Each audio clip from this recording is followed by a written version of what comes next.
In a world where every click is tracked, some things slip through the cracks. But sometimes one of those things resurfaces. A post from years ago, a message from a forgotten account, a chilling warning. This is LurmoStories, where we search the dark corners of the internet to find what was never meant to be found. Get ready. What you're about to hear is not for the faint of heart.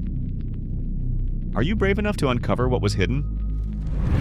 I'm writing this because housing keeps insisting there is no room 317B in Hawthorne Hall, and I need something on record before I start doubting myself more than I already do. When I moved in last August, the RA, Melissa, walked me through the third floor. The hall was quiet in that way new buildings get before everyone moves in. Echoey, like the air hasn't been used yet. I remember her stopping at the fire door near the end of the corridor. She told me everything past that point was just a storage wing the university never finished. The door had a magnetic lock, red light on, sealed shut. But later that night, after my parents left, I noticed something. From my room, 315, I kept hearing soft, slow knocking. Not on my door, somewhere down the hall, muffled through the fire door. It wasn't frantic or creepy yet, just steady. 3 taps. Pause. Another tap. I thought it was maintenance. The next morning, I walked by the door again. The lock's light was green, propped slightly open. I swear I didn't touch it. Inside wasn't a storage wing. It was a short corridor with old carpeting, the kind that leaves marks when something heavy sits on it too long. Fluorescent lights buzzing overhead, one flickering hard enough that it clicked every few seconds. There were only 2 doors. One had its number plate ripped off. The other had a brushed steel tag reading 317B. The air felt colder there, like the temperature dropped as soon as I crossed the threshold. And the smell, old dust, stale water, and something faintly metallic. I tried the door to 317B. It was unlocked. Inside was a regular dorm room layout. Bed frame, desk, the standard dresser, but everything was mismatched. The mattress had no university tag. The desk looked like something from the 80s, gouges cut into its surface. The blinds were pulled halfway down, warped like they'd been bent and straightened again. I found a campus move-in packet on the desk, but the name on the front had been scratched out with something sharp. I backed out pretty fast, but not before noticing the wall behind the bed. It was covered in faint pencil marks, not drawings, tallies. 4 vertical lines and a 5th crossing them, over and over, some overlapping until they blurred. On my way out, I pulled the door shut, or at least I thought I did. That night, the knocking came back, louder, closer. This time, it wasn't behind the fire door. It was on the wall shared with 317B. By the 3rd night, the knocking had changed. It wasn't taps anymore. It was the kind of dull, dragging thud you hear when someone leans their weight into a wall. Slow pressure, release, pressure again. I stood there in the dark, staring at the drywall between my bed and that unassigned room, counting the seconds between each sound. Whoever, whatever, was on the other side, moved with a strange rhythm, like they were trying to match my breathing. I went to Melissa the next morning, told her exactly what I'd found behind the fire door. She looked tired, like she hadn't slept, and for a second, I thought she was going to laugh it off. Instead, she said, "We don't use that wing. It's sealed for a reason." I asked what the reason was, but she shook her head, eyes down. "Just keep your door locked at night, okay?" She said it like a warning she wasn't allowed to explain. When I got back upstairs, the fire door was wide open. Not ajar, wide open, like someone had propped it with their shoulder and let it swing back. The corridor beyond looked darker than before. I checked my phone flashlight and stepped in just long enough to see 317B's door. It wasn't just open, it was pushed inward like something had forced its way out. Inside, the tallies on the wall had changed. Some were fresh, darker, sharper. There were new ones carved into the wooden bed frame, gouged so deeply the splinters curled outward. And in the dust on the floor, I saw faint drag marks leading from the bed toward the hallway. Not footprints, more like something had been pulled. I should have left then. Instead, I noticed a folded note tucked under the warped blinds. The paper was yellowed and brittle, like it had been sitting there for years. All it said was, "Do not answer when it knocks." That night, the knocking started again. Only this time, it wasn't on the shared wall. it moved. First by the wall, then near my door, then on the ceiling above my bed. Each impact soft but deliberate, like a hand testing the boundaries of the room. I slid the desk chair under the doorknob just to feel like I'd done something. My phone buzzed at 2:14 a.m., a text from an unknown campus number. Keep quiet. I didn't move, didn't breathe loud. The knocking stopped. Then I heard something far worse. The soft scraping sound of my doorknob turning, even though the chair was jammed beneath it. The chair under the doorknob shuddered with each slow twist, wood legs squeaking against the linoleum. Whoever was outside wasn't pushing hard. It felt more like they were testing the resistance, measuring how much force they needed.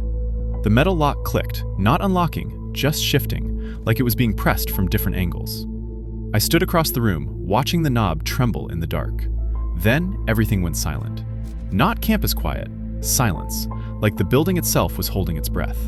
Even the AC cut off. I could hear nothing but the faint ringing in my ears. When the knock finally came, it wasn't at the door. It came from inside the wall, low, deliberate, right behind my dresser. 3 knocks, long pause, 1 more.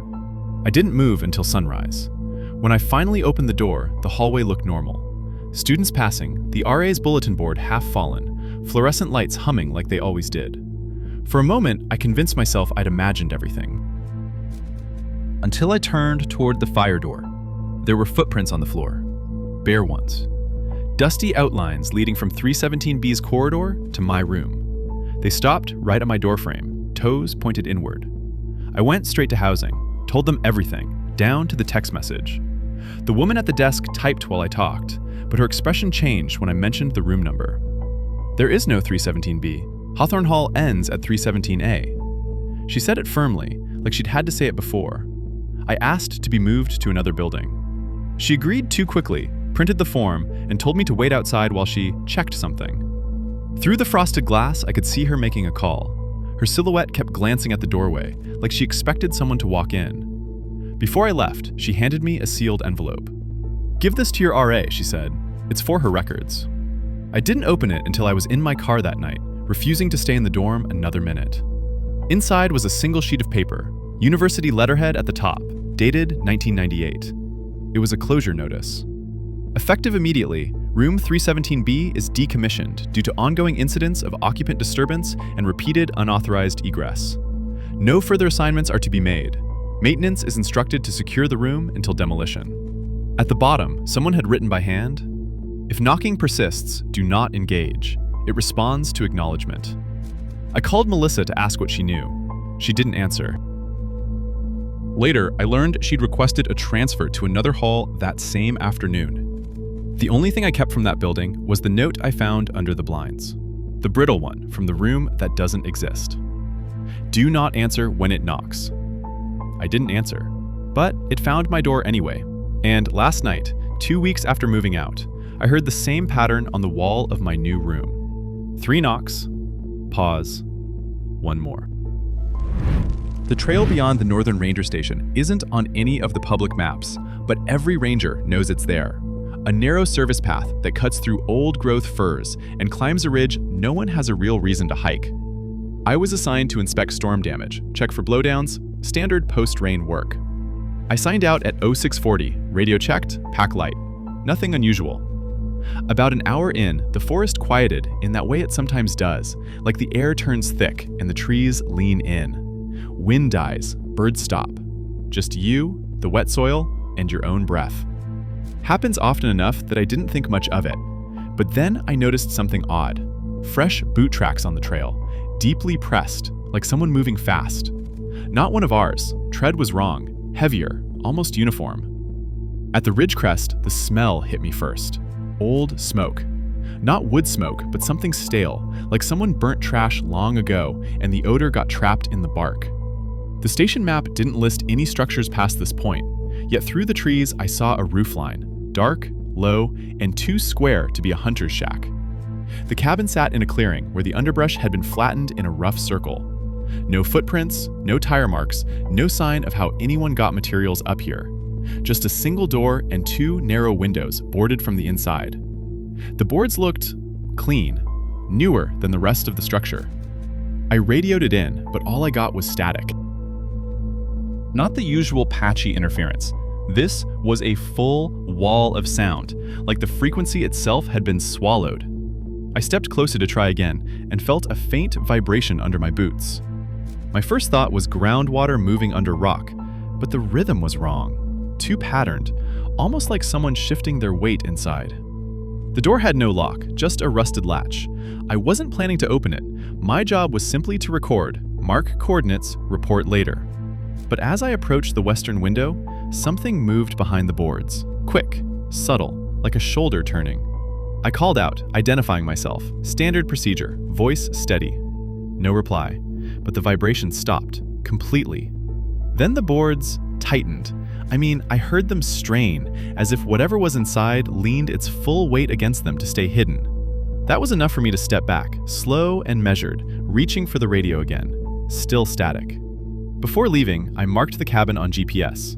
When the coordinates loaded, the screen flickered and reset, not just glitching, resetting to factory default like it had been wiped clean from inside. When I looked up, the cabin door was slightly open. I hadn't touched it. The cabin door wasn't open wide, just a hand's width, but the gap was dark in a way that didn't match the morning light. The clearing was bright, overcast but open, yet the inside looked like a scraped-out void. No dust motes, no reflective surfaces, nothing. I didn't step closer. I announced myself again, louder this time, stating my purpose, waiting for any sound from inside. All I heard was the forest slowly starting to breathe again. Branches shifting, a jay calling from somewhere far off. Whatever had frozen the woods earlier was slipping away, but the cabin felt untouched by the change. I circled to the side, careful not to cross the threshold, and checked the foundation. It wasn't sitting on concrete blocks like most backcountry structures. It was sunk straight into the soil, squared perfectly, no sagging at the corners. The logs were old, weathered, coated with resin bleed, but the seams were unnaturally tight. I couldn't wedge a fingernail between them. Near the rear wall, I noticed something else. Gouges in the dirt. 5 lines, parallel, dragging outward from the foundation like someone had been pulled under the cabin. The soil was disturbed recently. I crouched, studying the pattern, and there was a faint odor rising from the gap. Metallic, not blood, not rust, something sharper. The radio crackled suddenly. Just a single burst of noise that wasn't weather, wasn't feedback. It was speech. One word, clipped, low, impossible to place. It sounded like my name, but wrong, stretched thin. Then silence again. I stood up fast. The cabin door shifted another inch, not with force, but like it was expecting someone to come closer. Inviting, almost. I backed away toward the tree line. My boots made too much noise in the needles, and each step felt like it echoed inside the structure, even though I was outside. At the edge of the clearing, I finally heard something from within. A shuffle, slow, dragging. Like bare feet moving across packed dirt. One step, then another. But the spacing was strange. Too long for a normal stride, too measured, like someone pacing out specific distances. I kept retreating until the underbrush hid the cabin from view. Only then did I turn and pick up speed down the trail. I wanted the ridge behind me before anything else happened. But halfway down, I noticed something that stopped me cold. Boot prints on the path that matched the ones I'd seen earlier. Except now they overlapped my own tracks from the morning. Someone, or something, had followed the exact route I took up the ridge, precise enough that each print swallowed mine. And they were still fresh. Very fresh. When I reached the first switchback, the radio came alive again, this time with breathing, steady, close, as if someone was holding the transmitter right against their mouth. Then, faintly, that same warped voice. Come back. I kept descending, slower than I wanted, because running on that trail meant broken ankles. The breathing over the radio didn't stop. It rose and fell like whoever was on the other end was matching my pace, adjusting their steps to mine. Sometimes the signal would spike, clipping the sound into harsh static, then settle back into that too-close exhale. At the second mile marker, I noticed the forest getting dim again. Not storm clouds, not dusk, just a dulling of color. Shadows thickened where there shouldn't be any. The air felt heavier, damp enough that every inhale tasted like bark. I glanced at my GPS, even though it had reset earlier. Somehow it had powered on again, showing my position. Only, the trail wasn't marked. The screen showed a single point, me, and a straight line leading north. No contour lines, No landmarks, just a direction. North. Right back toward the cabin. I powered it off, but it stayed on. The screen brightened, the line pulsed. The radio clicked again, but this time the breathing stopped. Silence. A silence that felt aware. I didn't answer. Every ranger is trained not to engage when something's off frequency like that, but whoever or whatever had spoken before started again, quieter now, as if stepping farther from the mic. Stop walking. I didn't. I kept down the trail, eyes fixed ahead. The woods to my right felt wrong somehow, like something was pacing parallel, but staying out of view. Needles shifted under weight that wasn't mine, slow, deliberate. When I glanced sideways, I didn't see a figure, just the suggestion of movement, a darker vertical shape among the trunks, matching my speed perfectly. At the last bend before the station, the atmosphere changed. The pressure lifted slightly, just enough that my ears popped. The forest noise returned all at once. Wind, birds, insects, like a switch flipped. I stepped into the open stretch that leads to the outpost yard and finally allowed myself to breathe. The station door was open. Not wide, just like the cabins had been, a single hand's width. I called out. No reply. Inside, the lights were on, the radio console powered, logs spread across the desk as if someone left mid-entry. My partner, who should have been on duty, wasn't there. His vest was draped over the chair, radio clipped in, still tuned to my channel. The LED glowed red, transmitting. But the sound coming through wasn't his. It was my own footsteps, replayed in perfect rhythm. Every crunch of soil, every shift of weight, echoing from a place I hadn't walked yet. The last line broadcast was my voice, distorted, stretched thin like before, saying words I hadn't spoken. Close the door. Behind me, hinges creaked. I turned just in time to see the station door easing shut, slowly, carefully, as though guided by a hand that didn't want to be seen. Then the radio went silent. Completely. No breathing, no voice, no static. Just the steady click of the door latch sliding into place. The county supervisor unlocked the side entrance for me at 8:12 a.m. The main hall smelled like dry plaster and something stale locked behind old vents. My assignment was simple: retrieve and document patient registers from the clinic's final decade before closure. The building had been shuttered since 2004 due to structural concerns, though the only thing visibly sagging was the fluorescent grid overhead.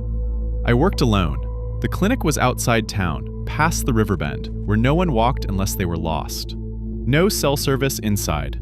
Thick walls, the supervisor said. The archive room was supposed to be just past pediatrics, but the floor map taped by the door had peeled so much that half the arrows pointed nowhere. At 9:03 a.m., I reached the records storage wing. Rows of rolling cabinets lined both sides, most tagged and sealed. One had a broken latch. A rust-colored streak trailed down the metal, like someone had tried to wipe something off and given up halfway. Inside that cabinet lay a single register ledger, thicker than the others. It wasn't tagged by the county. A note stuck to its cover in fading ballpoint read, "Do not catalog. Return to Dr. Merritt if found." The clinic had never had a Dr. Merritt on staff, according to the volunteer orientation binder. I opened the ledger expecting misfiled paperwork. The first entries looked normal. Vaccination schedules, routine checkups, minor injuries, all dated between February and April 2003. Names, signatures, insurance info, nothing unusual. Then, after page 47, the handwriting changed. Smaller, tighter, written as if someone didn't want anyone else reading it. No patient names, only times. 0213, returned again, avoid eye contact. 0341, door between 3 and 4 won't stay shut, logged complaint. 0510, same individual, no chart, no appointment. There was no signature by any of these notes, only a shaky initial that could have been an M or W. At 10:22 a.m., while I was photographing the pages, something added weight to the air around me, like the temperature dipped without any actual draft. A faint tapping echoed from deeper in the records wing. Not rhythmic, not mechanical. More like someone brushing their fingernails against metal shelving. I called out a standard, "Hello?" the kind meant for security or staff. Nothing answered. The tapping stopped, then resumed closer on the opposite row of cabinets. Slow, intentional. I set the ledger down, turned on my headlamp, and followed the sound 2 aisles over. No footprints in the dust, no open doors, just another cabinet with its latch bent outward, as if forced from inside. A sticky note hung from the corner, same handwriting as the ledger's second half. If you hear it, do not document further. The register I'd been holding was now resting open to a new page I hadn't turned. A fresher line of ink was still glistening. 10:23, archivist present. I checked my hands first, no ink. No pen, uncapped. The ledger lay exactly where I left it, except for the sentence that should not have been there. I photographed it for documentation, though my fingers trembled just enough to blur the shot. The corridor lights flickered, then steadied. The building wasn't powered. The supervisor had told me the grid was disconnected years ago, so the flicker made no sense. My headlamp caught tiny particles floating in the beam, drifting as though disturbed by movement I hadn't made. I returned to the cabinets. The sticky note that warned not to document further had slipped to the floor. The adhesive was fresh, too fresh for a note supposedly written in 2003. I pocketed it anyway. At 10:41 a.m., while inspecting the bent latch, I noticed the thin layer of dust on the cabinet's lower frame had a single swipe missing. Not a full footprint, just the arc of a palm dragging low, like someone steadying themselves while crouched. I checked my watch. Stopped at 10:23, the same minute written in the ledger. I rotated the dial. Nothing. Dead. At 11:05 a.m., I attempted to leave the records wing. I followed the hallway past pediatrics, counting doors as I had earlier, but the path didn't lead back to the entrance. The hall curved slightly, then ended at a fire door that refused to budge. The handle jolted under my hand as though someone pulled from the other side and then let go. I retraced my steps. My boot prints were still in the dust, but they ended abruptly 2 doorways before the wing's threshold, as if I had walked in, then vanished for the last few feet. I didn't take my eyes off the ground the entire walk back, trying to find even one print that wasn't mine. I found one. Far too small for an adult, but spaced like adult steps. Barefoot. The ledger was still on the workstation table. A new line glistened. 11:12. Do not let it follow you out. I flipped the page. More entries, all similar. Doesn't understand doors. Won't stop once it notices movement. Mirror surfaces help, but only briefly. Then, a final one. If you see the register move on its own, leave immediately. At 11:29 a.m., the register shifted. Not much, maybe an inch, but the scrape of its spine across metal was unmistakable. I hadn't touched the table. I backed up toward the hall. Another scrape. The book's cover lifted slightly, as if a small draft curled beneath it, though the air was still. The workstation lamp overhead flickered again. A faint reflection wavered in the metal tabletop. Not a face, not a figure, more like a smudge shaped by movement just outside my field of view. Something pressed lightly against the side of the cabinet next to me, a subtle inward flex, like someone leaning their weight from the other side. I stepped into the hall. Somewhere behind me, the ledger closed itself. A soft, decisive thud. Then the tapping resumed, faster this time, following the metal shelving toward the doorway. I didn't wait to see how close it would get. The hallway should have led straight back to the lobby. Instead, every turn looked subtly wrong, angles skewed, doors slightly misaligned, like the building had settled unevenly in places no inspection report had mentioned. I moved fast, but kept my steps quiet. The tapping behind me wasn't loud, but it had learned my pace. When I slowed, it slowed. When I stopped, it paused. At 12:03 p.m., I reached the waiting room. Chairs overturned, dust pooled in corners, children's posters curled inward on their thumbtacks. The front door was padlocked from the outside. The supervisor had said it would unlock when I turned the deadbolt. He hadn't mentioned the deadbolt was sheared off, leaving only a jagged circle of exposed metal. My throat tightened. I checked the windows, wired glass, reinforced, clouded with grime. Something faint moved in one of the reflection streaks, not outside, not behind me, but close enough that my brain tried to interpret it as a person. When I turned, the room was empty. The tapping grew sharper, more impatient, metal on metal. I retreated into the nurse's station. A row of half-finished paperwork still sat on the counter, dated the week before closure. One clipboard held an incident form. The final line, in hurried handwriting. unable to confirm source of persistent movement in storage hallways. I crouched behind the counter and controlled my breathing. The tapping slowed again, now muffled, as if the shelving rows were masking the sound. Then something else, a soft glide, like skin brushing tile. I reached into my bag for my phone, even though I knew there was no service. The screen lit only long enough to show a notification I hadn't seen before. Clinician alert, your presence has been logged. The phone died instantly. At 12:29 p.m., footsteps entered the waiting room. Not tapping, actual footsteps. Heavy, deliberate. Too slow for security, too steady for someone lost. They crossed the room, paused near the counter, then continued toward the staff-only hallway. Whoever it was didn't speak, didn't call out, just walked with a kind of purpose that made my stomach twist. When the steps faded deeper into the clinic, I saw my chance. The side exit near the records office was my only hope. It had a mechanical push bar, no deadbolt, no exterior padlock. I moved as quietly as possible, following my own earlier prints through the dust. The tapping started again behind me, faster, closer. The corridor seemed longer now, dimmer, like the ceiling grid absorbed light instead of reflecting it. My chest tightened as the sound kept gaining, echoing between metal cabinets, tapping, gliding, tapping again, in a rhythm that matched my breath. I reached the exit. The push bar resisted for half a second, then gave way with a dry creak. Cold outside air hit my face. The tapping stopped instantly. I stepped out and shut the door hard. The sound on the other side was not tapping this time, but a single, dull impact, like something meeting the door and simply staying there. The supervisor's truck rolled up at 12:47 p.m. He asked why I was outside early, why I looked shaken, why the side door was ajar. I told him the minimum, that the building felt unstable, that I didn't feel safe finishing the catalog work alone.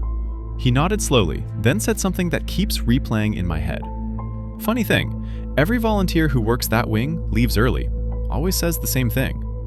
He never told me what the same thing meant. I didn't ask. Before we drove off, I looked back at the clinic. The side door had shut completely. No movement behind its wired glass. No sound. But as we pulled away, my phone, still dead, gave one brief vibration in my pocket. The screen didn't turn on. It didn't need to. I already knew what the notification would say. Archivist logged. Incomplete exit. You can walk away, but the fear won't leave you. This was LurmoStories, and we'll be back with even more chilling tales. You'll never look at the web the same way again.